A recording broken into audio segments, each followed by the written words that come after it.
The 2016 Arrinera Hussarya race car.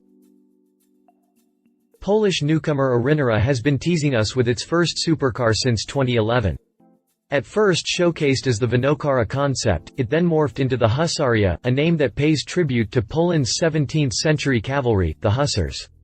Originally set to launch in 2013, the Hussarya has been postponed several times, while being shown with various upgrades.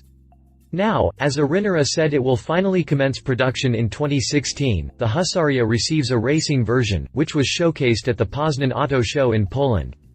Details about the race-spec Hussarya are still being kept under wraps, but it seems Arrinera plans to launch it before the much-anticipated road-legal model, which needed additional development. Last time we checked, Arrinera promised that the first units of the Hussarya 33 would show up in 2015, but these plans have since changed. Details on both the road car and the race-spec versions are still sketchy, and it seems that the final testing sessions scheduled in October 2014 might not have worked as planned. I'll be back with an update as soon as the Polish firm releases them. Meanwhile, let's have a look at what may become Poland's first track exclusive supercar.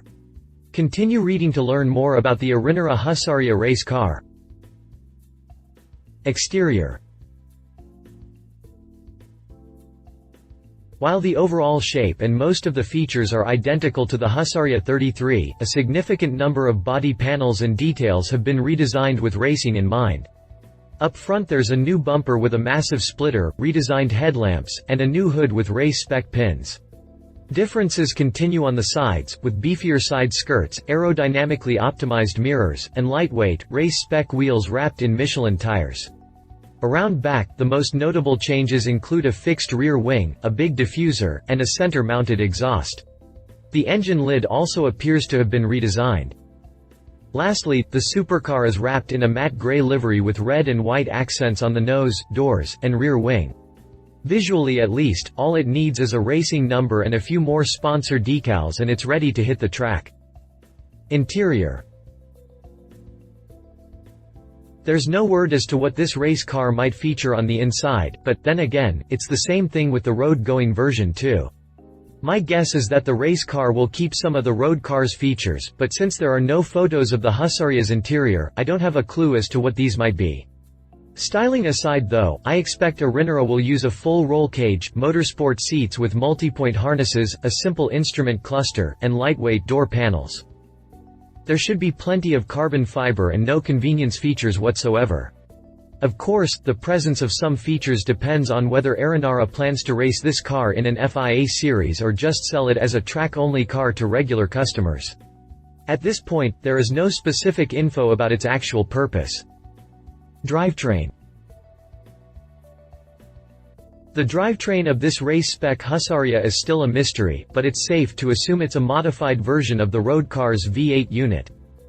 The standard car uses a GM-sourced, 6.2-liter V8 engine tuned to deliver 641 horsepower and 603 pound-feet of torque.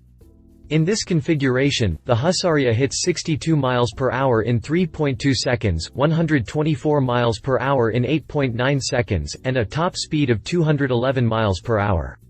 Granted, it's not as quick as the Ferrari LaFerrari or the McLaren P1, the world's most coveted hypercars, but it could give the McLaren 650S and the Ferrari 458 Speciale a run for their money.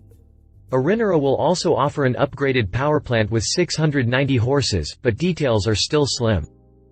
Depending on its purpose, the race-spec Hussarya could either come in a more powerful or less powerful version.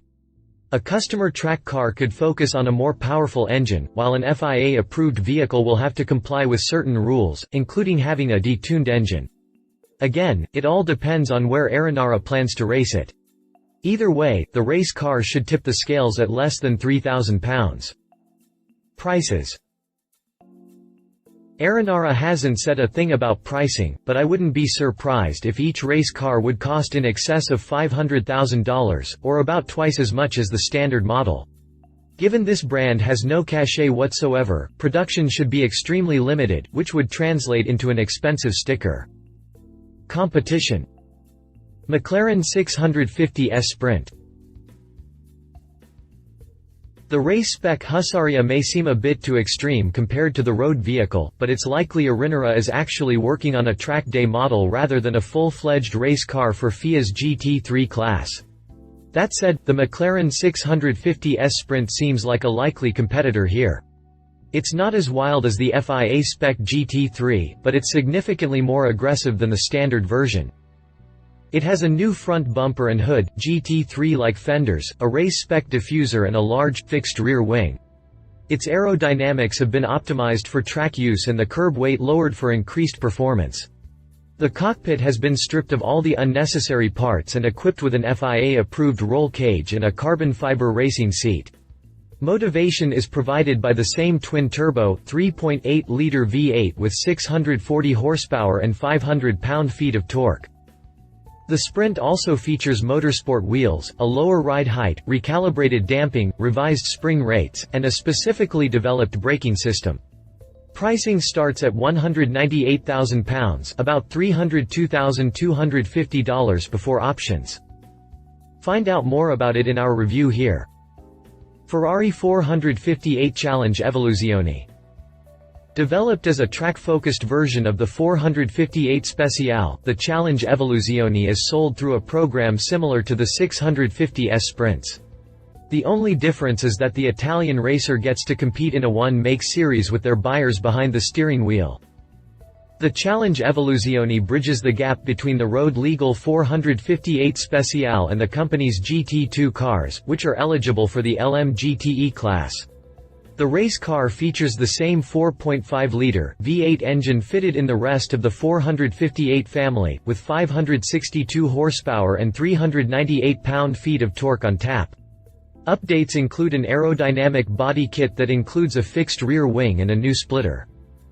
These new features improve its lap times and help with fuel efficiency for long stints at the track. The Challenge Evoluzione is significantly lighter than its road-legal counterpart thanks to a stripped-out interior and extensive use of carbon fiber and other lightweight materials. Read more about it here. Conclusion. Considering Arrinera has been working on the Hussarya since 2011 and has yet to commence production, this race-spec version comes as a surprise. What's more, it seems the race car will hit the market before the road-legal one arrives in late 2016. For the time being, and given this Polish supercar has been in the works for 5 years now, I suggest you take everything about it with a grain of salt. Launching a new supercar isn't for anyone, and based on past projects that have failed to become production cars, not getting your hopes up is the best thing you can do.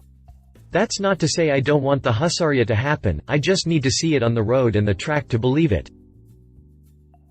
Love it. Aggressive, lightweight design, powerful engine could become a full-fledged GT3 class racer. Leave it. Specs not yet available, still not ready for production after 5 years. If you liked this video, please share your thoughts in the comments below and don't forget to hit the subscribe button.